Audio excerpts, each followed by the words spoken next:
Alexandre. Il est mort à 90 ans. Exactement, à New York. On n'a pas encore la cause de son décès à l'âge, comme tu l'as mentionné, 90 ans. Pendant plus de 20 ans, 20 saisons, là, on l'a suivi, Alexandre, avec son personnage de Ducky. Lui également, dans les années 60, qui a joué dans Les Agents très spéciaux. Et encore récemment, je te dirais en 98, il disait, écoutez, ça a été 4 saisons seulement. Et après 30 ans, on m'en parle encore de cette série-là. Lui qui a un rôle extrêmement marquant. Et il a étudié, évidemment, c'est un grand acteur que l'on connaît à l'Académie royale des arts dramatiques de Londres. Mais c'est également un musicien incroyable, OK? Et il a inspiré une chanson de Dr. Dre que tout le monde, je te dirais, connaît. Donc, là, je te ramène tout d'abord. En 1968, il a créé la pièce The Edge que je te fais entendre à l'instant.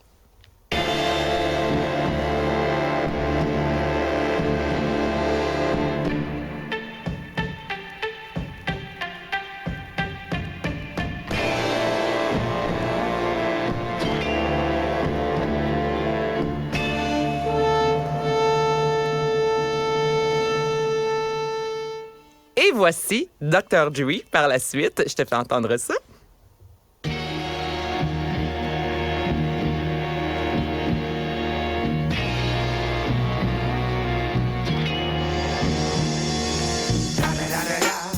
It's the one and only Eagle Double G. Snoop Dogg. You know I'm mobbing with the D. Écoute, on reconnaît donc Next Episode qui est paru sur l'album sorti en 2001 avec une belle grosse feuille de pote qui est une des chansons les plus reconnues justement de Dr. Dre. Donc moi j'écoutais ça ce matin, je me disais voyons donc il a échantillonné. Donc c'est lorsqu'on reprend quelques notes d'une chanson et qu'on l'ajoute dans une nouvelle chanson sans dénaturer pour autant l'extrait. Alors sachez que oui, c'était un acteur très connu, mais c'était également, et ça c'est plus méconnu, justement un musicien qui a inspiré une des chansons d'un producteur ultra connu à ce jour. La prochaine fois que tu vas entendre The Next Episode, je te garantis que tu vas penser à David. C'est sûr que je vais faire le lien, c'est intéressant. Oui, t'as bien fait de nous refaire un peu l'histoire derrière cette chanson-là. Il y a aussi Marie-Claude Barrette qui a prêté sa plume pour une chanteuse québécoise bien connue puis appréciée. Oui, Jannick Fournier, femme extraordinaire, d'une simplicité, d'une gentillesse. Donc, Marie-Claude Barrette qui nous a offert il y a quelques temps de ça le livre La Couveuse, elle qui anime également le balado Ouvre ton jeu. Et là, c'est sur les médias sociaux. Donc, je vous le dis, l'extrait audio que vous allez entendre, c'est sur le Instagram, en fait, de Jannick Fournier. Chanson qui verra le jour prochainement. Le titre, c'est Ma raison de vivre. Alors, je vous fais entendre l'extrait. Toutes mes chaînes, qu'enfin brille ma lumière.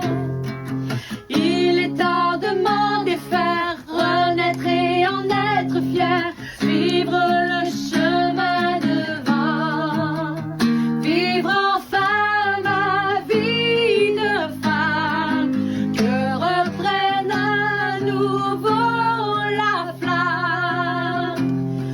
Mes amours, je les ai choisis, leurs rires sont ma raison de vivre. Donc, Marc-Claude Barrette qui disait justement dans le magazine Séjour que ça a vraiment été une rencontre qui a changé sa vie, quelques secondes chanceuses d'avoir rencontré Jannick Fournier. Donc, nouvelle chanson qui verra, comme je te dis, là, très prochainement, vous pourrez entendre la version officielle. Mais quand même, si vous êtes curieux, vous pouvez également voir la performance en studio de Jannick sur sa page Instagram. Oui, puis on savait que Marie-Claude avait une belle plume, mais là, c'est une autre étape aussi, c'est bien. Très, très, très intéressant. Et Tim McGraw.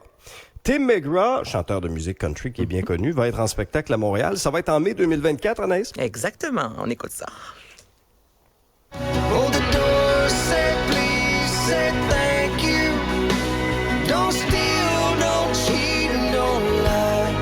I know you got mountains to climb, but always stay humble and kind. When those dreams you're dreaming come true. Il y a de l'émotion là-dedans, honnêtement. Là, Non, mais c'est vrai, tantôt, je regardais le vidéoclip. Là.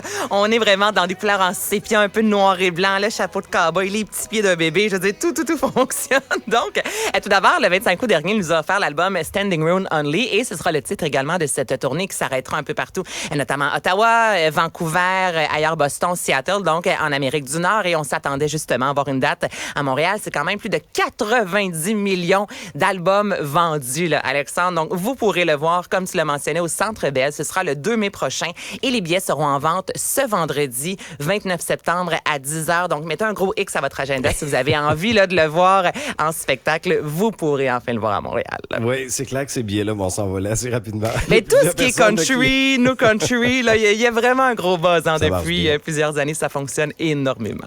T'as bien raison. Merci, Anaïs. Salut, Alex. Bye.